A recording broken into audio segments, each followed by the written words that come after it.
Hello အားလုံးပဲမင်္ဂလာပါရှင်။ Alina ရဲ့ channel မှာကြိုဆိုလိုက်ပါတယ်။ Alina တစ်ခေါက်ဖတ်ပြမယ့်စာအုပ်လေးကတော့ဆရာချမ်းမြေဝင်ဘာသာပြန်ထားတဲ့ဂရုမစိုက်ခြင်းဥပညာဆိုတဲ့စာအုပ်လေးဖြစ်ပါတယ်။ဒီစာအုပ်လေးမှာအခန်း9ခန်းရှိပြီးတော့တစ်ခန်းချင်းစီကိုဇာတ်တိုက်ဖတ်ပြသွားမှာဖြစ်ပါတယ်။ဒီအခန်းတွေကိုပေါ့နော်စာအုပ်ကိုဆက်ပြီးတော့မဖတ်ခင်မှာAlina စာအုပ်ဖတ်တိုင်းဘာလို့လို့ရှိလဲဆိုရင်စာရေးသူရဲ့အမှားစာဒါမှမဟုတ်ရင်ဘာသာပြန်သူရဲ့အမှားစာပေါ့နော်အဲ့ရနေစပြီးဖတ်လေးရှိပါတယ်ဆိုတော့ဒီစာအုပ်ရဲ့အမည်အနေနဲ့ဘာသာပြန်သူရဲ့အမှားစာလေးကိုပထမဆုံးဖတ်ပြပေးမှာဖြစ်ပါတယ်ရှင်ဘာသာပြန်သူ၏အမှား2019နှစ်ကုန်ပိုင်းအချိန်တွေဟာကျွန်တော်အတွက်အမောင်မိုက်ဆုံးအချိန်တွေအသက်က30ဆွန်းဆွန်းဘဝကိုအားနဲ့မယ်နဲ့ရင်ဆိုင်ဖို့ပြင်ဆင်နေချိန်မထင်မှတ်ထားတဲ့ဆုံးရှုံးမှုတစ်ခုကြောင့်မောင်းတင်ထားသမျှတွေအကုန်ပြတ်ထွက်ကုန်တယ်ပြင်ဆင်ထားတဲ့အရာတော်တော်များများကလည်းရိုင်းနေဖြစ်ကုန်တယ်အရှိကိုဆက်ဖို့ဆိုတာလဲဝေဝါးဝါးရဲ့အဲ့ဒီအချိန်မှာ Mark Manson ရဲ့စာအုပ်ကိုဖတ်မိတယ်သူ့စာအုပ်ကရှင်းနေရိုးတယ်ရိုင်းတယ်ဖတ်တဲ့သူကိုချူချူတာတာဆွဲဆောင်တဲ့စာအုပ်တော့မဟုတ်ဘူး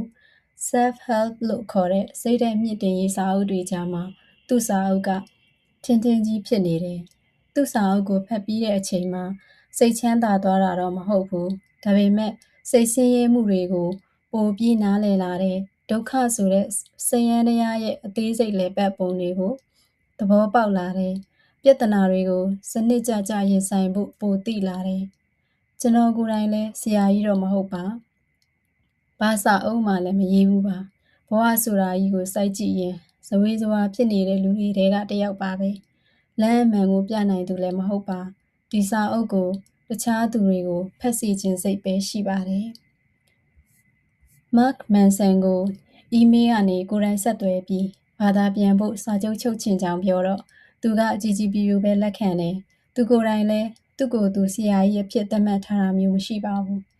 စာအုပ်ကိုဖတ်ကြည့်ရင်သူ့ရဲ့အားနည်းချက်တွေအမှားတွေကိုရေးထားတာပုံများနေတာတွေ့ရမှာပါ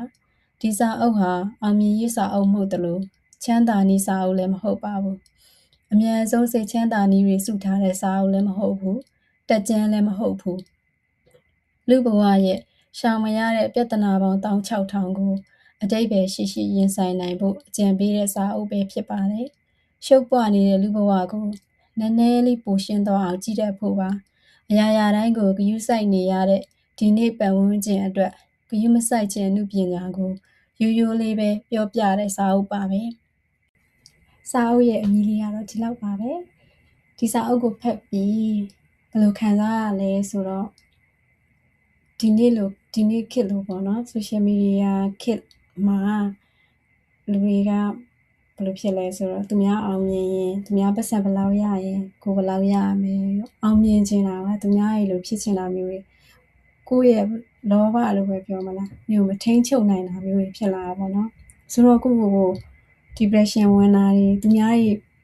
ပျော်နေတယ်လို့ကိုမပျော်နိုင် depression ဝင်တယ်သူများတွေပတ်စံရနေတယ်လို့ကိုမရ depression ဝင်တယ်အဲ့လိုမျိုးဖြစ်တဲ့အချိန်မှာ